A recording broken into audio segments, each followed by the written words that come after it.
मैं चेतन लाल ठाकुर समाजशास्त्र से आचार्य राज चुनाव शाहपुरा जिला बिलवा।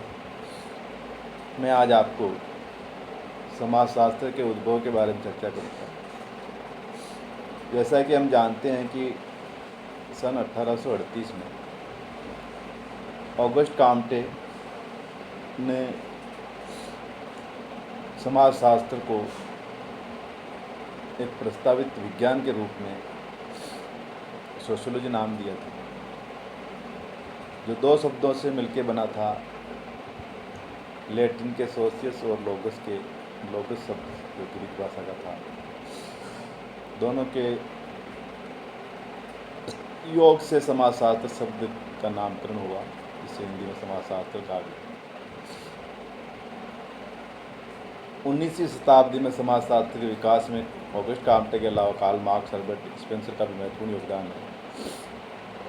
इस समय जो समाजशास्त्री जो थे, समाज के वैज्ञानिक विश्लेषण के प्रति जागरूक थे, और इस दिशा में ऑगस्ट काम्टे ने वैज्ञानिक दर्शन का सिद्धांत एक प्रतिपादित किया था। उसके साथ ही साथ कार्ल मार्क्स ने भी वैज्ञानिक समाजवाद नामक एक सिद्धांत की रचना की। तो इस समय समाजशास्त्र पे एक तरफ भौतिकी विज्ञानों का प्रभाव पड़ा था, तो दूसरी ओर पुरानी विज्ञान। इस समय समाज उच्च विकास, उन्नति और प्रगति सिद्धांतों और सोपानों का पता लगाने का प्रयत्न किया गया। प्रमुख रूप से तीनों विचार जो थे, कार्ल मार्क्स, स्पेंसर और काम्टे ने सामाजिक उच्च विकास के पर प्रकाश डाला था। तो कार्ल मार्क्स ने तो आदिम साम्यवाद के स्तर से इसको शुरू करके साम्यवाद की जो सामाजिक स्थिति का विश्लेषण इतिहास की भौतिक व्याख्या के सिद्धांत के आधार पर हुआ। हर्बर्ट स्पेंसर ने भी प्राणी जगत के समान ही समाज का भी विकास हुआ ऐसा माना। कहने का तात्पर्य समाजशास्त्र के उद्भव की जो अवस्था है विभिन्न प्रकार की है, तो हम एक एक अवस्था के आधार पर इसके विकास के बारे में चर्चा करेंगे। तो समाजशास्त्र उद्भव की जो प्रथम अवस्था थी, उसके अंतर्गत साधारणतः यह माना जाता था कि समाजशास्त्र के विकास की जो प्रारंभिक अवस्था वो यूरोप से प्रारंभ हुई।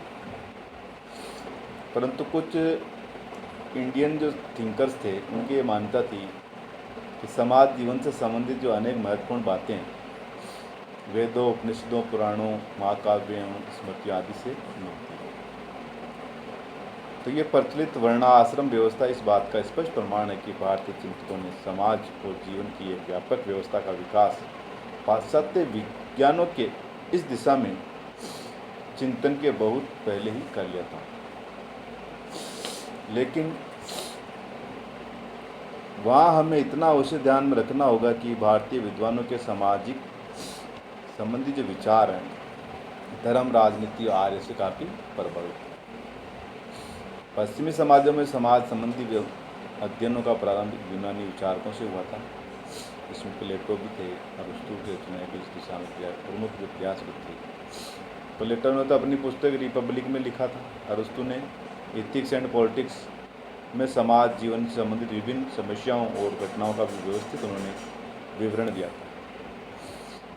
तो इन्हीं रचनाओं में जो पारिवारिक जीवन है, रीति रिवाज है, परंपराओं हैं, स्त्रियों की स्थिति है या सामाजिक संहिताओं आदि के बारे में विस्तृत उन्होंने किया था।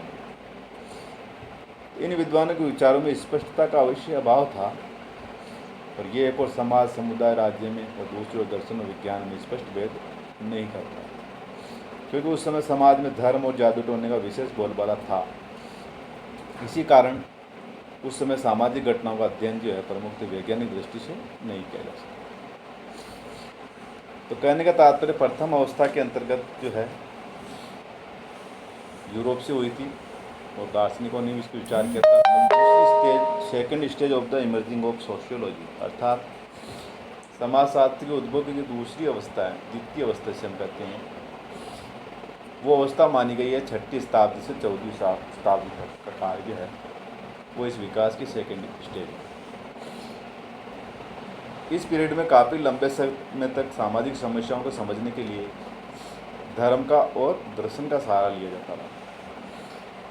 लेकिन 13वीं शताब्दी में सामाजिक समस्याओं को तार्किक ढंग से समझने का प्रयास किया गया। धीरे धीरे सामाजिक घटनाओं के अध्ययन में तर्क का जो महत्व वो बढ़ता गया। इसमें थॉमस तो एक्विनास था, जिन्होंने 1227 से 1274 तक का जो काल रहा है, और दांते जा की रचनाओं से भी ये बात तो बड़ी बात स्पष्ट है कि इन विद्वानों ने मनुष्य को एक सामाजिक प्राणी माना और समाज को व्यवस्थित ढंग से संचालित करने के लिए सरकार की आवश्यकता पर जोर भी दिया। एक्विनास ने सामाजिक सहयोग, न्याय, ईश्वर श्रद्धा, एकता आदि का अध्ययन किया और इसी काल में समाज को परिवर्तनशील भी माना। साथ ही यह बतलाया गया कि इस परिवर्तन के पीछे कुछ निश्चित नियम, सोशल क्रियाएं, शक्तियाँ वो कार्य करती हैं। इस समय सामाजिक घटनाओं और तथ्यों को समझने के लिए उस विधि का प्रयोग पर जोर दिया गया जिसका प्रयोग प्राकृतिक घटनाओं और तथ्यों को समझने के लिए किया गया। तो परिणाम स्वरूप इस काल में विचारकों के चिंतन में वैज्ञानिकता का प्रभाव दिखाई देने लगा, अर्थात अध्ययन में इन्होंने कार्य कारण पर जोर दिया। ये सेकंड स्टेज जो थी समाजशास्त्र के उद्भव की थी।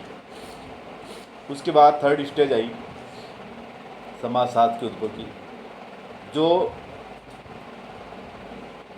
इस अवस्था को हम प्रारंभ में 15वीं शताब्दी से मान सकते हैं। इस काल में सामाजिक घटनाओं के अध्ययन में वैज्ञानिक विधि का प्रयोग तो प्रारंभ हुआ। इसमें समाज जीवन के जो विभिन्न पक्ष थे, सामाजिक, आर्थिक, राजनीतिक, धार्मिक आदि का स्वतंत्र रूप से अध्ययन किया जाने लगा। परिणाम स्वरूप विशिष्ट जो सामाजिक विज्ञान थे, जैसे अर्थशास्त्र, मनोविज्ञान, राजनीति शास्त्र, इतिहास आदि का विकास भी हुआ। और इस काल के जो विचारकों के जो बौद्धिक चिंतन के फलस्वरूप समाज शास्त्र के विकास के लिए आवश्यक पृष्ठभूमि तैयार हो सकी। होब्स, लॉक्स और रूसो द्वारा जो सामाजिक समझौते का सिद्धांत जो प्रतिपादित किया गया, इसी प्रकार सर थॉमस मोर ने अपनी पुस्तक यूटोपिया में भी दिन प्रतिदिन की जो सामाजिक समस्याओं को समझने का प्रयास किया। और इसी पुस्तक में आपने इंग्लैंड की जो सामाजिक व्यवस्था है, तत्कालीन सामाजिक समस्याओं का विवरण दिया। मॉन्टेस्क्यू ने अपनी पुस्तक जो थी द स्पिरिट ऑफ लॉज में मानव समाज पर भौगोलिक पर्यावरण का प्रभाव को स्पष्ट करने का प्रयास किया। विको नामक विद्वान था, जिन्होंने दी न्यू साइंस में जो सोशल पावर के जो उद्देश्य की व्याख्या की। इसी प्रकार माल्थस ने जनसंख्या संबंधी सिद्धांत और जनाधिक्य से जुड़ी हुई समस्याओं पर प्रकाश डाला। इसी प्रकार एडम स्मिथ ने भी जनसंख्या, आर्थिक मनुष्यों का विचार दिया। इसमें कंडोर सेठ ने भी सामाजिक परिवर्तन का सिद्धांत प्रतिपादित किया। इसी प्रकार जेम्स हैरिंगटन ने भी इतिहास की आर्थिक व्यवस्था से जुड़े हुए सिद्धांतों को प्रस्तुत किया। इन सभी और अनेक विद्वानों ने यद्यपि सोशियोलॉजी के विकास में काफ़ी योगदान दिया है, योगदान भी है, परंतु इनके अध्ययनों में एकरूपता और विशेषीकरण का अभाव। कई विद्वान सामाजिक घटनाओं को आर्थिक घटनाओं से अलग करके उसका अध्ययन नहीं कर पाए। ये थर्ड स्टेज की स्थिति। फिर आती है फोर्थ स्टेज, अर्थात चतुर्थ अवस्था। तो समाजशास्त्र के उद्भव की जो चतुर्थ अवस्था थी, इसको हम ऑगस्ट काम्टे के जीवन काल से मान सकते हैं, अर्थात 1798 से लेकर 1857, 1798 से लेकर 1857 के समय इसको मान सकते हैं। तो यही समाजशास्त्र के वैज्ञानिक विकास की वास्तविक अवस्था है। जो फ्रांसीसी विद्वान ऑगस्ट काम्टे थे, उसके गुरु थे सेंट साइमन। उन्होंने फिजिकल साइंस के समान ही समाज को ऐसा विज्ञान बनाना चाहते थे जिससे कि सामाजिक घटनाओं का व्यवस्थित और क्रमबद्ध अध्ययन तथा विश्लेषण किया जा सके, जिसके परिणाम स्वरूप सामाजिक नियमों का पता लगाया जा सके। ऑगस्ट काम्टे ने अपने गुरु के इन्हीं विचारों को मूर्त रूप देने का प्रयास भी किया और इन्होंने अपने समाज से जुड़ी हुई अध्ययन को सोशल फिजिक्स के नाम से पुकारा, सामाजिक भौतिकी। 1838 में आपने इसके नाम को बदल दिया और सोशियोलॉजी नाम रख दिया। तो यही कारण है कि आपने समाजशास्त्र का जन्मदाता या पिता भी कहा जाता है।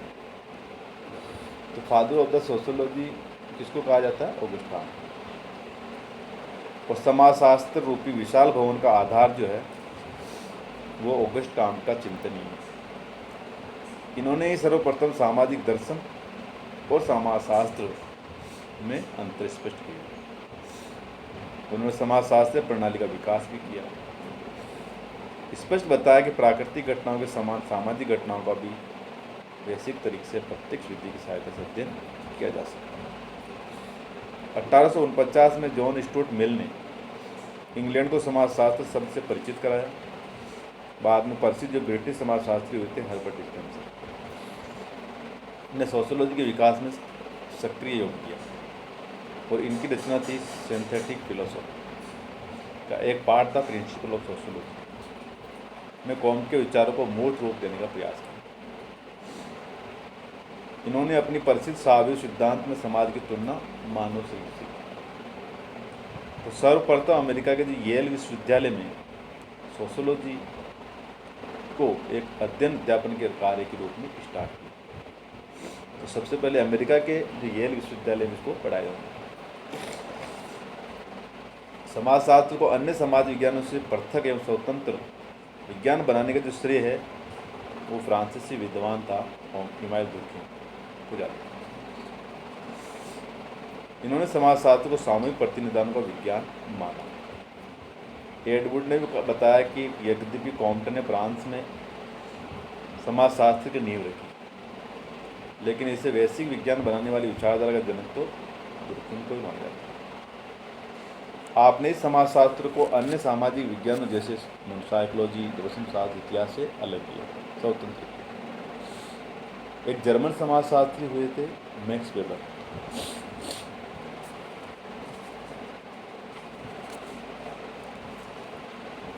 इन्होंने समाजशास्त्र को विज्ञान के रूप देने का पूरा प्रयास किया। इसी प्रकार इटली के सोशियोलॉजिस्ट है प्लेटो, उन्होंने समाजशास्त्र को व्यवस्थित विज्ञान रूप में काफी योगदान किया। समाजशास्त्र के विकास में विश्व के विभिन्न देशों के विद्वानों का महत्वपूर्ण योगदान है। विशेषतः जो 20वीं शताब्दी में फ्रांस, जर्मनी, संयुक्त राज्य अमेरिका में इस विषय का काफ़ी विकास हुआ। 20वीं शताब्दी, ठीक है।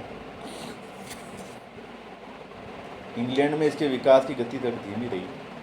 अमेरिका में सोशियोलॉजी के विकास अध्ययन दम काफ़ी ध्यान दिया गया, लेकिन वहाँ भी 20वीं शताब्दी में ही इस विषय का विकास हुआ।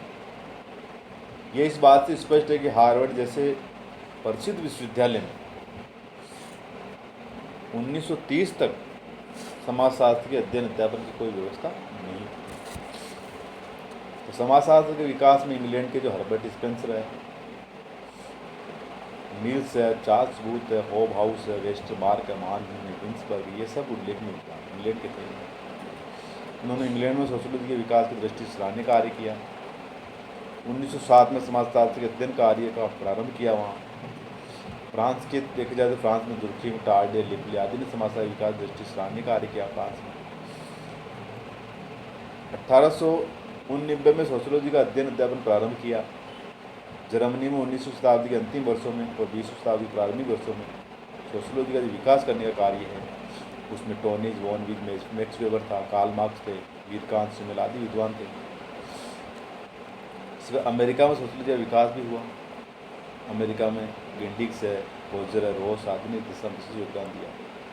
और 1876 में येल विश्वविद्यालय में सर्वप्रथम समाजशास्त्र के अध्ययन का अध्यापन कार्य प्रारंभ हुआ। येल सबसे पहले। तो येल कहाँ था?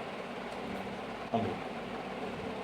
1924 में मिस्र में और 47 में स्वीडन में सोशियोलॉजी डिपार्टमेंट की स्थापना हुई। वर्तमान में तो सभी विकसित और विकासशील देशों में सोशियोलॉजी का अध्ययन साधारणतः प्रारंभ हो चुका है। यदि भी कुछ देश अपवाद अवश्य हैं। वर्तमान में सोशियोलॉजी की उपयोगिता और लोकप्रियता वैसे दिन दिन बढ़ती जा रही है। आज के लिए इतना ही। Thank you.